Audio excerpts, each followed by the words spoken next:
오늘 하나님께서 우리에게 주시는 말씀은 구약성경 욥기 32장 11절부터 22절까지입니다.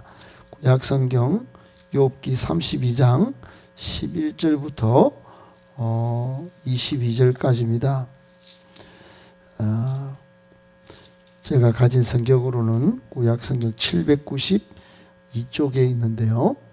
792쪽 욥기 32장 11절부터 22절까지 저와 여러분이 한 절씩 11절부터 교독하겠습니다. 보라, 나는 당신들의 말을 기다렸노라. 당신들의 슬기와 당신들의 말에 귀 기울이고 있었노라. 내가 자세히 들은즉 당신들 가운데 욥을 꺾고 그의 말에 대답하는 자가 없도다. 당신들이 말하기를 우리가 진상을 파악했으나 그를 추궁할 자는 하나님이시요 사람이 아니라 하지 말지니라. 그가 내게 자기 이론을 제기하지 아니하였으니 나도 당신들의 이론에게 대답하지 아니하리라. 그들이 놀라서 다시 대답하지 못하니 할 말이 없음이었더라. 말없이 가만히 있어서 다시 대답하지 아니한즉 나는 내 본분대로 대답하고 나도 내 의견을 보이리라. 내 속에는 말이 가득하니 내 영이 나를 압박함이니라. 보라, 내 배는 봉한 포도주 통 같고 터지게 된 새 가죽 부대 같구나. 말하여 시원할 것이라. 내 입을 열어 대답하리라. 나는 결코 사람의 낯을 보지 아니하며 사람에게 영광을 돌리지 아니하리니 이는 아첨할 줄을 알지 못함이라. 만일 그리하면 나를 지으시니가 속히 나를 데려가시리로다. 아멘. 할렐루야. 하나님께서 오늘도 이렇게 새벽으로 하나님 앞에 시간을 드리고 또 기도하면서 하루를 시작하는 여러분 복 주시고 은혜 주시고 능력 주시고 또 오늘 동행함의 축복 주시기를 예수님의 이름으로 축복합니다. 아멘. 오늘 말씀을 세 가지로 정리해서 묵상하고 기도하도록 하겠습니다. 첫 번째, 성도는 신중함을 무장해야 합니다. 여러분, 신중함이라고 하면 사전적 의미로 묵직하다, 깊다, 경박하지 않고 조심한다, 이런 뜻이 있어요. 여러분, 모든 행동, 처신에 우리 성도는 좀 묵직할 필요가 있습니다. 또 깊은 또 영성을 소유할 필요가 있습니다. 경박하지 않고 좀 흩날리는 것 같은 그런 조심스럽지 않은 모습보다는 정말 좀 조심스럽고 사람들을 좀 생각하고 또 하나님을 의식하는 그런 모습이 좀 있어야 되겠죠. 다른 말로 하면 성도는 말할 때와 또 침묵할 때를 잘 구별하여 처신할 필요가 있다. 그런 말입니다. 여러분, 이런 사람이 지혜롭지 않겠습니까? 이런 사람이 서로를 유익하게 하고 또 공동체에 꼭 필요한 사람이지 않겠습니까? 디도스에 보면 교회에서 일꾼을 세울 때 꼭 이런 사람을 빼놓지 말고 세우도록 신중한 사람을 교회 일꾼의 자격으로 계속 강조하는 것을 보게 됩니다. 교회 일꾼의 중요한 덕목이 놀랍게도 신중함이에요. 묵직하고 또 깊은 영성, 그리고 경박하지 않고 좀 조심스러운 그런 모습을 갖추도록 그렇게 했고, 실제로 초대교회는 복음이 흥왕하여 로마 제국을 덮고 온 세계 편만하기까지 이런 신중함의 매력을 갖춘 성도들이 많이 있었습니다. 원래는 그렇지 않았는데 예수를 믿고 제자화되면서 이런 신중함을 다 무장했더랬습니다. 여러분, 기독교가 오늘날 세상의 지탄을 받는 몇 가지 이유 가운데 이런 행동들, 사람들은 여러분 성경을 보지 않습니다. 세상 사람들이 성경을 바로 읽고 세상 사람들이 바로 진리를 터득하고 그러지 않죠. 우리의 모습을 보는 것입니다. 성도의 삶을 보는 것이지요. 저 사람 묵직한지, 저 사람 깊은 영성을 갖고 있는지, 좀 신비스럽다, 그리고 아주 조심스러운 그런 모습, 여러분 그것을 보고 하나님의 성품을 보는 것입니다. 여러분, 엘리후가 그런 사람이라고 말할 수 있습니다. 오늘 11절에 어떤 말을 합니까? 엘리후가 보라, 나는 당신들의 말을 기다렸노라 그래요. 기다렸어요. 언제까지 기다렸냐? 여러분, 욥을 이게 쭉 욥기를 우리가 이 어려운 욥을 쭉 살펴봤지 않습니까? 31장까지 단 한마디도 개입하지 않아요. 욥과 세 친구가 그렇게 논박을 하고 하나는 무지하다 그러고 세 사람은 너는 죄가 있다 그러고 벼랑 끝까지 동정 없는 질책으로 사람을 몰아붙이고 있을 때에도 한 사람은 좀 불쌍해 보이고 세 사람은 맞는 것 같은데도 그러지 않았어요. 11절 끝에 보면은 당신들의 설교와 당신들의 말에 제가 귀를 다 기울이고 그렇게 있었다 그랬지, 그냥 한 귀로 쑥 듣고 그냥 쑥 말이 입술을 푹 입을 벌려서 말을 하지 않았다는 거예요. 귀를 쭉 기울이고 있었는데 12절에 내가 자세히 들었다고 했어요. 자세히.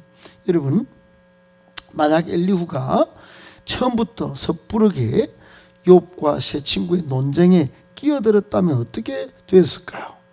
우리가 쭉 살펴보면 이제 나오지만 엘리후는 젊은 친구예요. 이 젊은 친구가 버릇도 없이, 젊은 친구가 예의도 없이, 지혜도 밑바닥에 있는 친구가 말이지, 방자구만, 이런 소리를 들었을 수도 있을 거예요. 왜냐하면 그 역사적으로 경험이 많고 신학적으로 무장한 엘리바스도 대답할 말이 없어요. 지금 32장 시작하면서부터.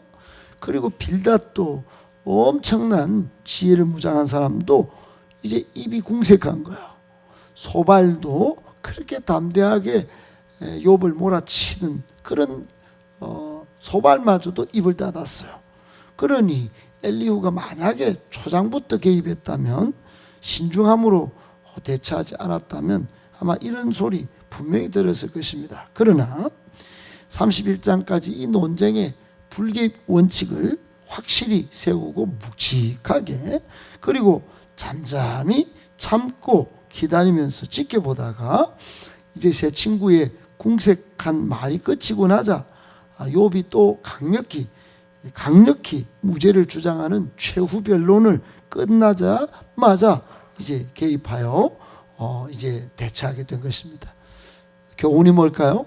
어떤 결론을 엘리후가 지금 내고자 덤비던 것은 아니라고 봅니다. 결론이 무슨 엄청 좋은 게 나타났다, 지금은 그걸 논할 단계가 아니에요. 결론 유무를 떠나서 엘리후가 우리에게 주는 교훈, 참으로 신중했다. 그것은 초대교회 성도들의 영적인 매력이었다. 여러분, 오늘날도 마찬가지입니다. 참으로 신중한 사람이 필요합니다. 복음 진리 얼마나 묵직하고 소중한 것입니까? 그런데 교회가 말이 많고 흩날리는 이랬다 저랬다 하는 사람으로 가득 찬다면 여러분, 세상 사람 저렇게 난리네. 저런 사람이 다니는 교회, 저렇게 날리는 사람이 말하는 천국, 나는 뭐 가겠나? 너거나 가라.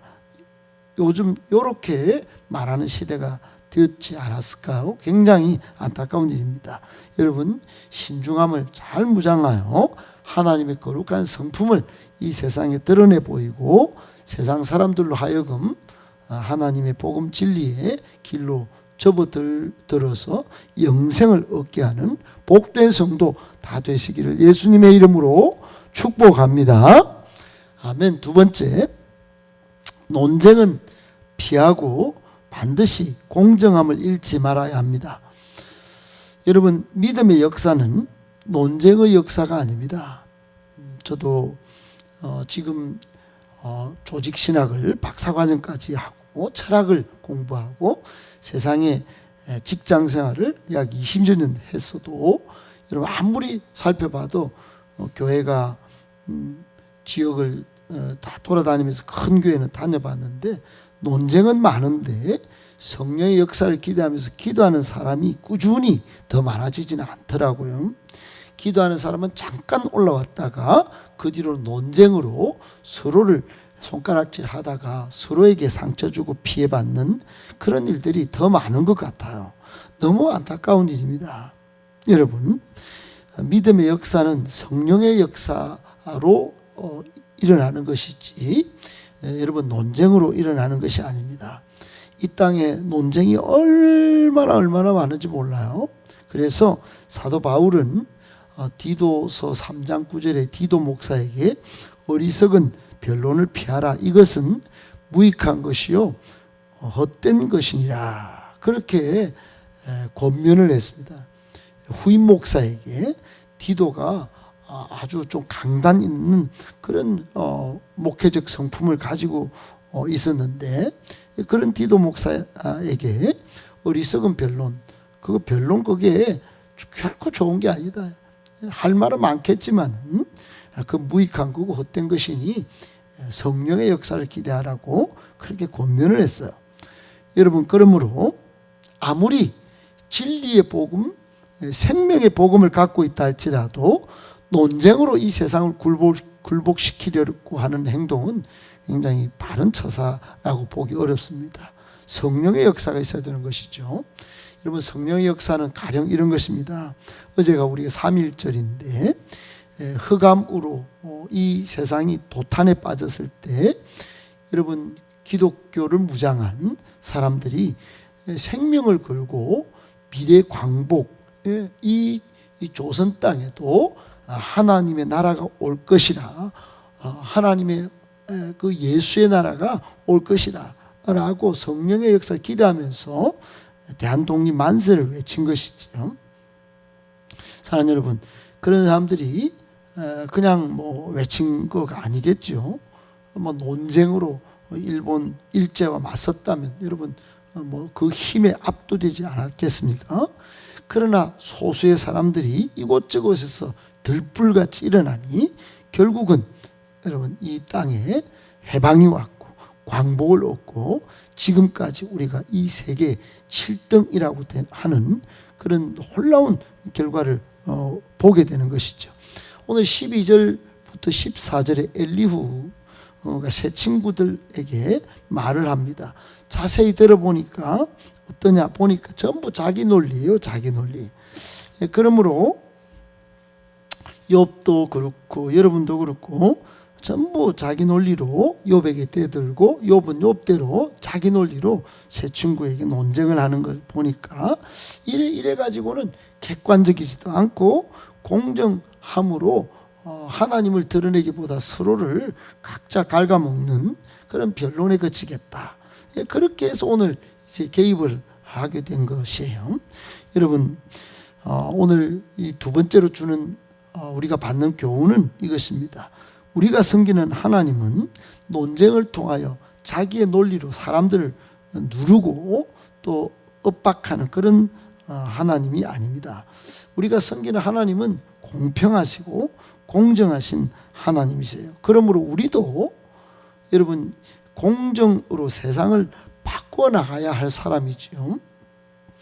아모스서에 보면 하나님은 아모스 예언자를 통하여 이 세상에 정의를 물같이 공의를 강같이 흐르게 할 사명을 우리에게 말씀하고 있는데, 그러므로 우리도 여러분 이 세상이 아무리 악하고 또 논쟁으로 도전을 한다 할지라도 가급적 논쟁을 피하고 반드시 공평함과 공정을 잃지 말고 하나님의 성품으로 이 세상을 감동시켜서 하나님께로 나오게 만드는 그런 복된 하나님의 백성들 다 되실 수 있기를 예수님의 이름으로 축복합니다. 아멘. 마지막 세 번째, 그러나 진리에 대하여는 분명하게 말할 수 있어야 합니다. 여러분, 코로나 이후 세상은 기독교의 복음 진리 굉장히 무시하는 경향이 있습니다. 손가락질 하는 일들이 너무 많죠. 저도 이 지역에 학생들, 아이들 만만찮게 접촉하고 그랬는데 3년 동안 정말로 참 목사를 우습게 보고 그런 것들을 이제 피부로 느끼게 됩니다. 이런 사회적 시선 흐름에 우리는 어떻게 해야 될까요? 의기소침하고 주저앉아 있어야 될까요? 아니면 주눅 들어서 오도 가도 못하는 그런 신세 타령하고 있어야 될까요? 아니면 소신을 버리고 이 세상과 타협하고 그래 살아야 할까요? 여러분, 그렇지 않습니다. 오히려 우리는 디모데후서 3장 14절의 말씀처럼 너희는 배우고 확신한 일에 거하라. 여러분, 우리는 복음을 더 확실히 배우고 절대적인 복음의 능력을 무장하여 그 안에 거해야 하는 것입니다. 엘리후는 오늘 후반절에 자신의 의견을 정확하게 말하겠다, 내 본분대로 말하겠다, 17절에 그렇게 말합니다.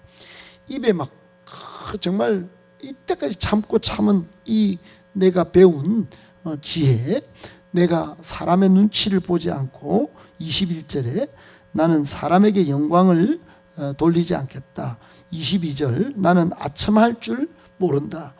정말로 엘리후는 자신이 가지고 있는 진리에 대하여는 분명히 말하겠다고 분명히 밝히고 있습니다. 하나님 앞에 서 있지 않으면 이런 말을 하기 어렵겠죠. 우리도 마찬가지입니다. 여러분, 사람의 눈치를 보면 세상의 흐름에 우리가 압도되고 있으면 복음 진리를 갖고도 세상에 당당히 설 수 없습니다.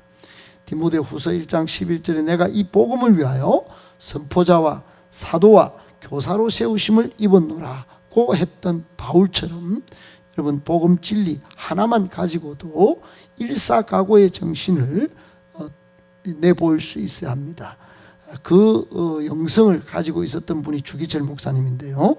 여러분, 진리에 대하여, 복음 진리에 대하여 일사각오, 이게 주기철 목사님의 각오였는데 진리에 대하여는 분명하게 말하고자 하는 그런 입장 정리, 오늘 이 시대에 꼭 필요하다는 사실 꼭 기억하시고 잘 무장하셔서 더욱더 믿음 안에, 복음 진리 안에 담대하실 수 있기를 예수님의 이름으로 축복합니다.